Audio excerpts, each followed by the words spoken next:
నేను ఒక్కటే మాట్లాడుతున్నానండి.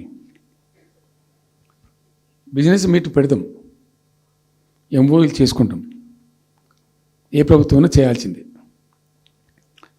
అడ్డగోలు జమాబందీ దానికి లెక్కలేని కథ అంటే ఏందన్నట్టు ఒక హైప్ క్రియేట్ చేసుడు,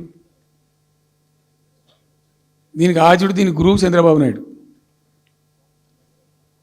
ఇప్పుడు చంద్రబాబు నాయుడు చెప్పిన లెక్కల బిజినెస్ వచ్చేది ఉంటే, ఎంఓయూలు సక్సెస్ అయ్యేది ఉంటే ఆంధ్రప్రదేశ్లో ఈ పాటికి 20 లక్షల కోట్లు వచ్చి ఉండాలి.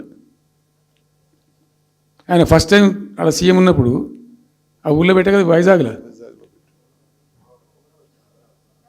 అమరావతిలో కదా, వైజాగ్లో పెట్టిండు. వైజాగ్లో ఎవరైనా వెళ్ళి ఎంఓయూలు చేసిన వాళ్ళంటే వంట మనుషులు అని చెప్పిండ్రు.